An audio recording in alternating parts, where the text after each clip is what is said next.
환영합니다. 그리스도인으로서 가장 기쁜 절기를 보내는 때는 1년 중 성탄절과 부활절입니다. 그 중에 지금 우리는 성탄절을 준비하고 있습니다. 우리를 위해 오시는 주님을 만나 뵙고 기쁨을 누리시는 성도님들이 다 되시기 바랍니다. 오늘 본문에 보면 아기 예수에 대한 이야기를 잠깐 하고 있습니다. 성도님들은 이 땅에 오신 아기 예수를 만나셨습니까? 아니면 성인이 되신 예수를 만나셨습니까? 성경은 성인이 되기 전에 예수 그리스도의 모습에 대해서 거의 언급하고 있지 않습니다. 하지만 누가복음에서는 어린 시절의 예수에 대한 이야기를 아주 짧게 언급하고 있습니다. 오늘 본문 마지막 80절에도 보면 짧게 이렇게 기록되어 있습니다. 아이가 자라며 심령이 강하여지며 이스라엘에게 나타나는 날까지 빈들에 계셨다고 성경은 기록하고 있습니다. 우리가 알지 못하는 사이에 이 땅에 아기 예수로 오신 그 예수님이 성장하신 그 일을 오늘 좀 기억해 보려고 합니다. 그가 성장하셨던 것처럼 우리도 믿음이 자라고 또 심령이 강하여져서 예수 그리스도가 이 땅에 다시 오실 때에는 그를 기쁨으로 맞이하는 우리가 되어야 할 줄 믿습니다. 조금 전에 말씀드렸듯이 공관복음서 가운데 누가복음만이 예수님의 어린 시절에 대해서 언급하고 있습니다. 누가복음 2장 41절 이하에 보면 12살 시절에 예수를 소개하고 있습니다. 예수께서 12살 되었을 때에 그들이 이 절기의 관례를 따라 올라갔다가 그날을 마치고 돌아갈 때에 아이 예수는 예루살렘에 머무셨다 이렇게 기록하고 있습니다. 아이 예수 12살 된 그 청소년 시절의 예수를 언급하고 있지만 그 본문 내용을 가만히 살펴보면 그 나이에 걸맞지 않는 성숙한 모습을 보여주고 있습니다. 본문에 이렇게 나와 있습니다. 사흘 후에 성전에서 만난즉 그가 선생들 중에 앉으사 그들에게 듣기도 하시며 또 묻기도 하시니 듣는 자가 다 그 지혜와 대답을 놀랍게 여겼다 이렇게 말씀하고 있습니다. 이렇듯 언제나 예수는 평범하지 않았습니다. 그 이유는 간단합니다. 그가 하나님의 아들이기 때문입니다. 하나님과 동일 본질을 가지고 계시지만 하나님께서 우리 인간들을 구원하시기 위해서 그 아들 예수 그리스도를 이 땅에 보내셨습니다. 다시 말해 하나님이 인간이 되셨다고 성경은 말하고 있습니다. 그리고 성부 하나님과 성자 예수님의 그 관계를 성령 하나님께서 가르쳐주고 계신다고 말씀은 우리에게 가르쳐주고 있습니다. 사랑하는 성도 여러분, 이 시간 함께 은혜를 나누려고 하는 것은 예수 그리스도가 이 땅에 오신 이유입니다. 누가복음은 예수 그리스도가 이 땅에 오셨음을 어린 시절의 모습을 또 기록하면서 구체적이고 역사적인 사실임을 강조하고 있습니다. 예수 그리스도는 참 하나님이시고 또 참 인간이십니다. 누가복음 2장에 나오는 그 예수를 잃어버리고 사흘 후에 마리아와 요셉은 성전에서 예수와 나는 그 대화 속에서 우리는 분명하게 그 사실을 알 수 있습니다. 유일하게 두 본성이 충돌하지 않으시고 성부 하나님의 뜻을 따라서 인간을 구원하시기 위해서 예수 그리스도가 이 땅에 오셨습니다. 오늘 우리는 이 사실을 잘 깨달아야 합니다. 이것이 무슨 내용인지를 잘 알지 못한다면 우리는 예수님께서 이 땅에 오신 그 뜻을 잘 이해하지 못하고 그 뜻을 잘 받들지 못하는 어려움을 겪게 되기 때문입니다. 예수께서 마리아와 요셉에게 이렇게 이야기합니다. 아예 어찌하여 우리에게 이렇게 하였느냐? 보라, 내 아버지와 내가 근심하여 너를 찾았노라. 예수께서 이르시되 어찌하여 나를 찾으셨나이까? 내가 내 아버지 집에 있어야 될 줄을 알지 못하셨나이까? 대답하고 있습니다. 하나님 아버지와 육신의 아버지 요셉을 동시에 언급하고 있습니다. 사랑하는 아들을 잃어버렸다고 사흘 동안 마음 졸이며 찾아온 요셉과 마리아는 그 아들 예수의 말을 잘 깨닫지 못했습니다. 내가 너를 찾기에 얼마나 마음 졸였고 고생했는지 아니? 그런데 너가 말도 없이 왜 여기 앉아있니? 하는 그 말 속에 예수 그리스도는 내가 아버지 집에 있어야 할 줄을 모르셨습니까? 이러한 대답을 하고 있었기 때문입니다.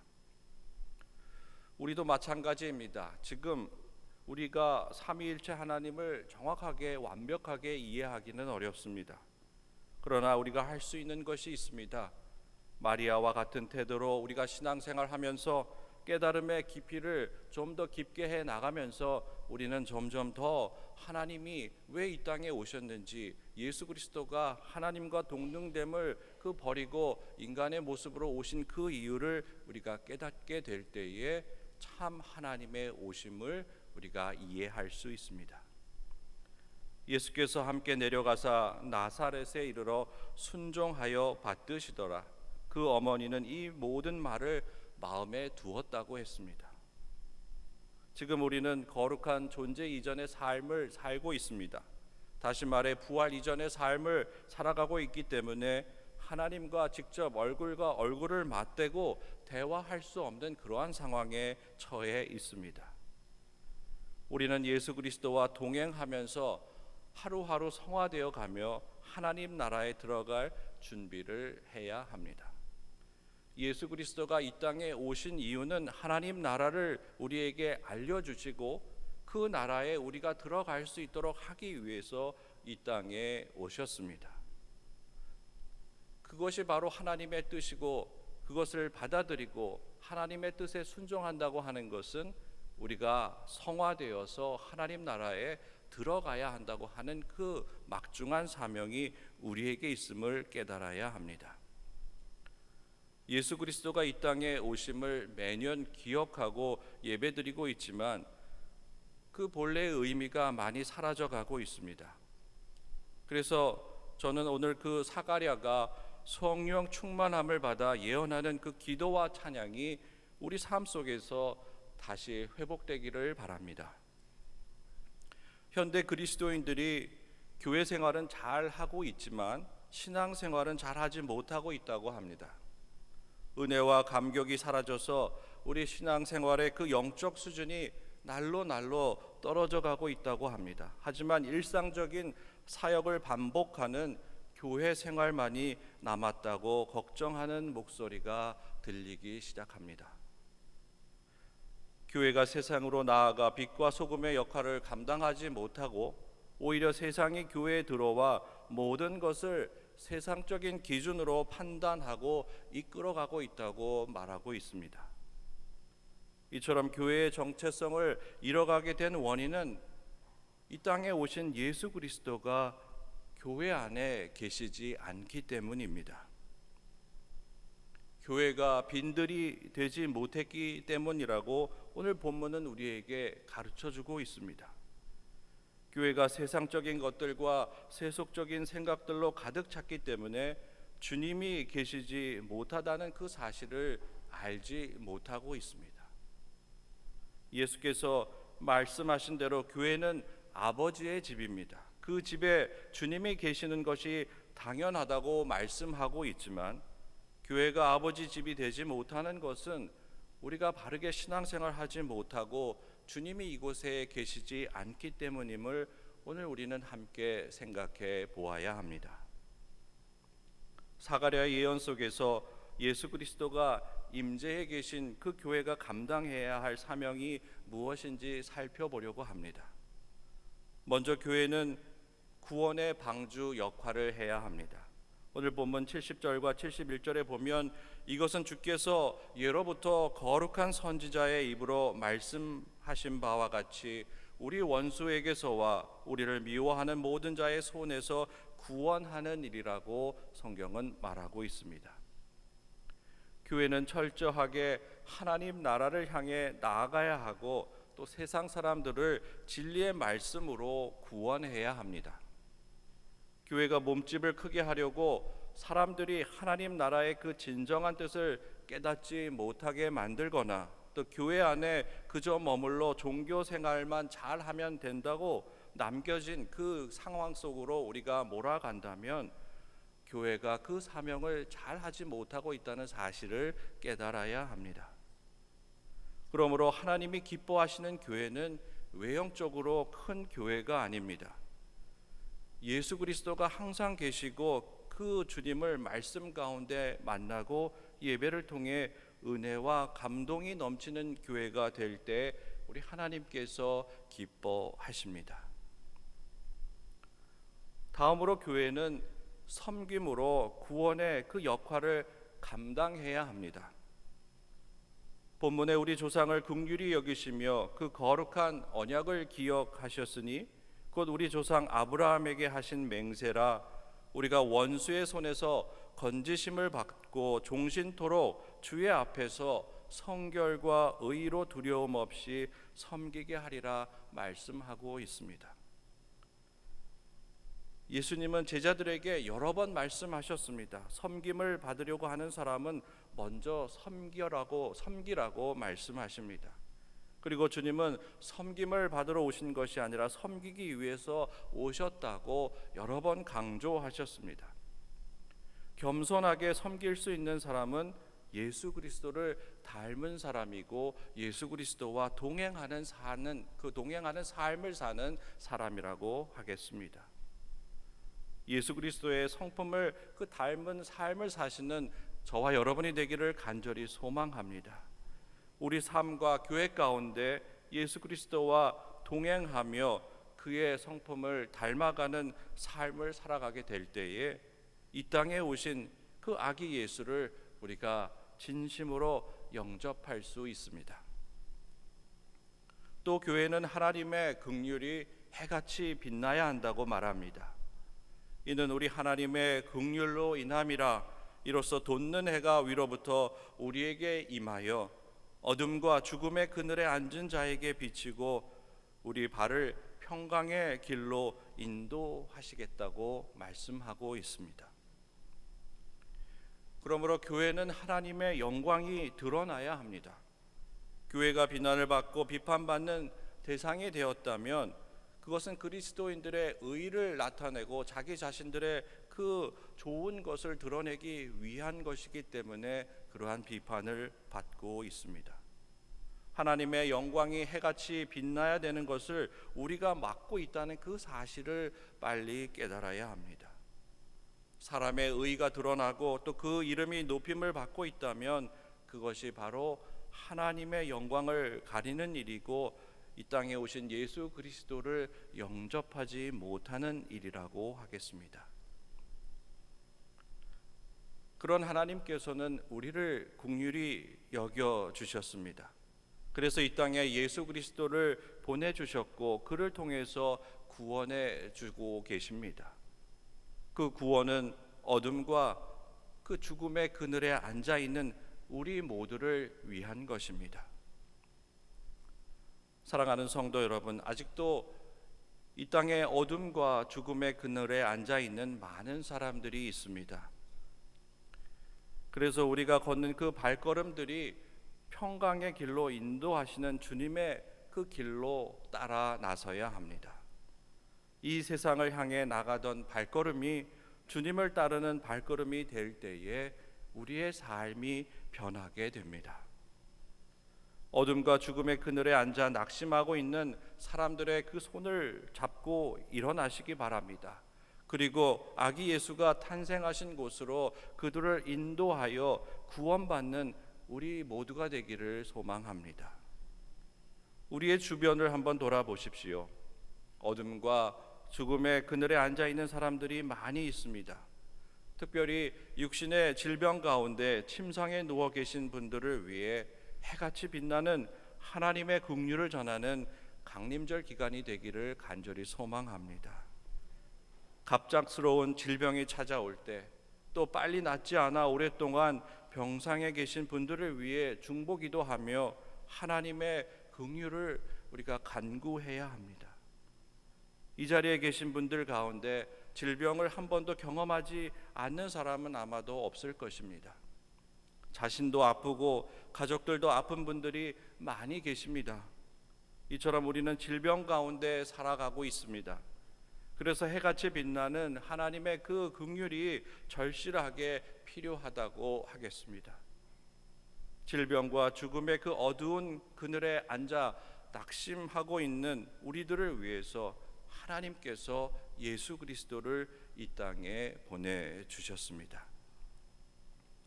비록 인간들이 하나님께 불순종했지만 하나님은 사랑하는 그들을 구원하시기로 뜻을 정하셨습니다. 그래서 예수 그리스도를 영접하고 받아들이는 것은 바로 하나님의 뜻을 따르는 일이고 또 순종하는 귀한 일이 되는 것입니다. 오늘 우리는 이 땅에 오신 예수 그리스도를 영접하게 될 때 모든 질병에서 회복될 수 있음을 믿습니다. 그리고 죽음을 이길 수 있다는 것도 의심하지 않습니다. 그러나 우리를 사랑하고 구원하시기 위해 오신 예수 그리스도를 아직도 영접하지 못하는 사람은 고난 가운데 있게 될 것인데, 그것은 하나님의 사랑을 충분히 깨닫지 못하고 있기 때문이라고 하겠습니다. 강림절을 맞아 아직도 주님을 영접하지 못한 가족들을 위해 기도해야 합니다. 친구들을 위해 또한 우리가 기도해야 합니다. 신방하다 보면 가족들이, 남편이, 자녀들이 아직까지 교회에 나오지 못하고 주님을 영접하지 못한 그러한 기도의 제목을 많이 내어놓고 함께 기도하고 있습니다.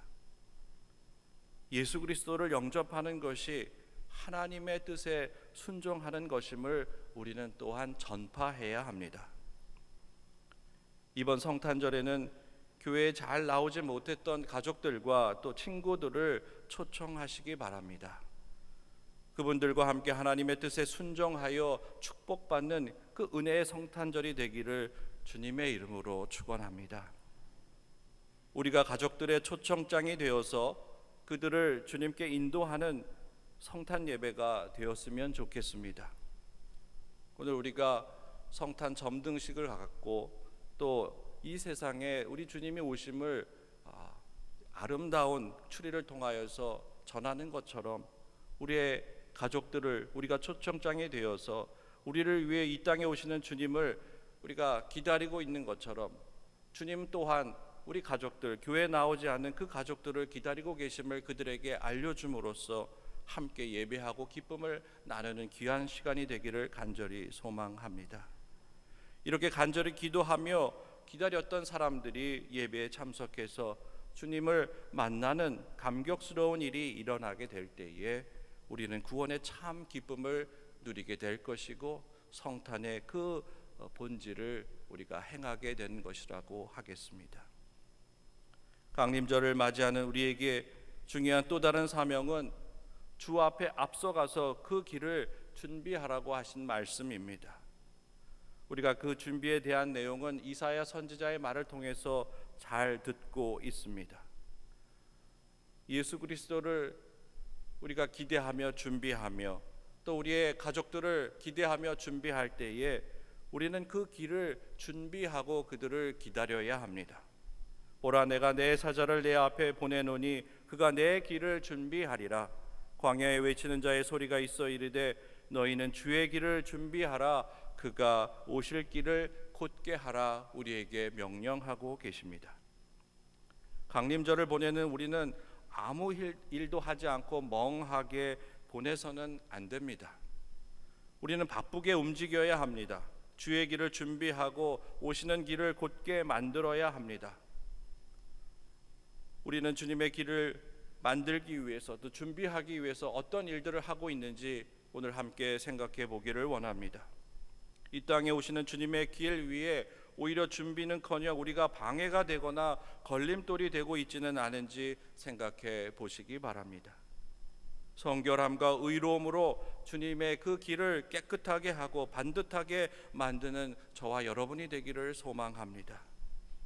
우리가 신방 받기 전에 집을 깨끗이 청소하고 준비하듯이 이번 성탄절에는 성도님들의 그 각 가정이 주님의 신방을 받으시고 축복받으시는 귀한 은혜의 시간이 되시기를 바랍니다. 우리 주님께서 못 가실 곳이 없습니다.